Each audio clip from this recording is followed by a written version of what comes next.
Cent Joseph college ദേവഗിരിയുടെ ടച്ചോടുകൂടി ഇന്നത്തെ ഈ മത്സരം ആരംഭിക്കുകയാണ്. ഈ മത്സരത്തിൽ സ്റ്റാർട്ടിംഗ് ലെവലിൽ സ്ഥാനം പിടിച്ചിരിക്കുകയാണ് സാന്ദ്രയും അതുപോലെ തന്നെ ശ്രീനന്ദനയും. നല്ലൊരു പെനട്രേഷൻ പാസ്സാണ്. രേഷ്മ പി ഈ മത്സരത്തിലും ഗോൾ കണ്ടെത്തുന്നു. തുടർച്ചയായ 6ാമത്തെ മത്സരത്തിലും രേഷ്മ പിക്ക് ഗോൾ കണ്ടെത്താൻ സാധിക്കുന്നു. ഇന്ത്യ കഥയിൽ നിനക്ക് നായികയാകണമെങ്കിൽ ആ കഥ നീ തന്നെ തിരുത്തി എഴുതണം. Remember the name Reshma P. Aleena Tony ഇപ്പോഴും രേഷ്മ പിയെ നല്ലൊരു പാസ് കൊടുക്കാനുള്ള ഒരു ഓപ്ഷൻ ഉണ്ട് അവിടെ. Yes, Reshma P, Reshma P ഈ മത്സരത്തിൽ തുടർച്ചയായി 2 ഗോളുകൾ നേടിയിരിക്കുകയാണ് രേഷ്മ പി. ഇതോടുകൂടി 9 ഗോളുകൾ നേടിയിരിക്കുകയാണ് രേഷ്മ പി കേരള വുമൻസ് ലീഗിൽ.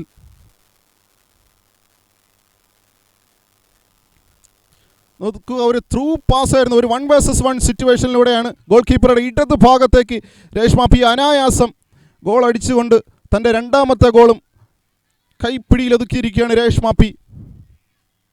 കൊണ്ട് അപകടം മാറ്റാനുള്ളൊരു ശ്രമമാണ്.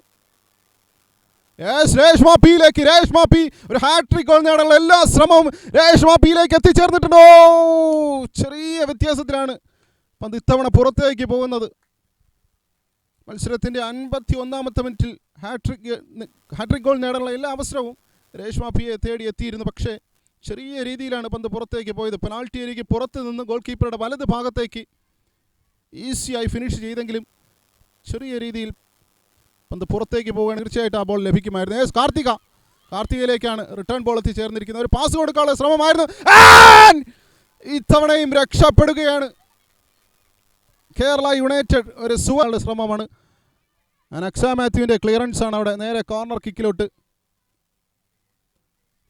ഒരു കോർണർ കിക്ക് നേടിയെടുക്കുകയാണ് മത്സരത്തിൻ്റെ അവസാന നിമിഷങ്ങളിൽ. ഏഞ്ചലിൻ്റെ കോർണർ, ഒരു ഹൈ കോർണർ കിക്കാണ്.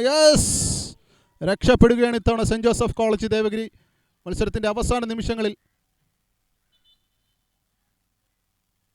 ഗോൾ കീപ്പർക്ക് കാര്യമായ പരിക്ക് അവിടെ ഏൽക്കുന്നുണ്ട്.